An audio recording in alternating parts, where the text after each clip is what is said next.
हम्म। तो middle east countries में चल रही है लड़ाई। ईरान पे हो रहे हैं हमले, जिसकी वजह से ऑयल और दूसरे ऑयल प्रोडक्ट्स हो रहे हैं महंगे। कुकिंग गैस यानी एलपीजी भी महंगा हो रहा है, और इवन महंगा तो छोड़िए, शॉर्टेज होने वाला है, ऐसा न्यूज़ में आ रहा है। तो अब लोग दौड़ रहे हैं इंडक्शन कुकर की तरफ। ये सामने रखा हुआ इंडक्शन कुकर, तो चलिए देखते हैं ये कैसे काम करता है। पूरा मैं इसको ओपन करके तो नहीं दिखा रहा हूँ, मेन जो इसका वर्किंग है, वर्किंग प्रिंसिपल है फिज़िक्स के अकॉर्डिंग, वो बात कर लेते हैं। तो इस इंडक्शन कुकर के अंदर, इधर इसके नीचे होता है एक कॉइल। कॉइल में जब करंट पास कराई जाती है तो उससे बनता है मैग्नेटिक फील्ड। ये हम 12th क्लास की फ़िज़िक्स में यानी 10th की फ़िज़िक्स में भी पढ़ते हैं। तो बनता है मैग्नेटिक फील्ड, और यहाँ क्योंकि जो करंट पास कराई जा रही है वो है अल्टरनेटिंग करंट। अल्टरनेटिंग करंट मतलब जो लगातार बदलती रहती, तो लगातार बदलने वाली करंट से बनता है लगातार बदलने वाला मैग्नेटिक फील्ड। और वो मैग्नेटिक फील्ड जब ऐसे मेटल्स के पास होता है, कैसे मेटल्स, जिनको बोलते हैं फेरोमैग्नेटिक।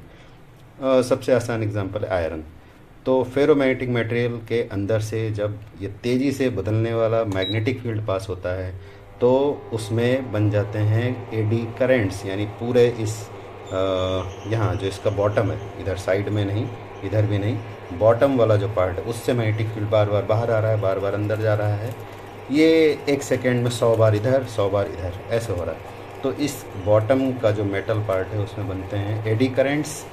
एडी करेंट्स की वजह से जो मेटल है वो गर्म हो जाता है, और जो उसमें खाना है जैसे अभी पानी है वो भी गर्म हो जाता है। तो इसके अंदर जो कॉइल है वो खुद गर्म नहीं होती। जो नॉर्मल इलेक्ट्रिक हीटर होता है उसमें देखा होगा कॉइल गर्म होकर लाल हो जाती है, फिर उसकी गर्मी से खाना बनता है।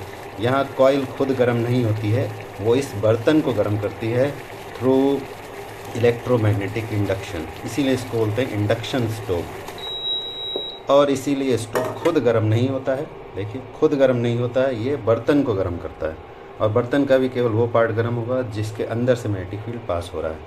सो अब आपको इंडक्शन स्टोव ख़रीदना है नहीं ख़रीदना आपकी चॉइस है, बट मेरा काम है बताना everyday physics on everyday of 2026।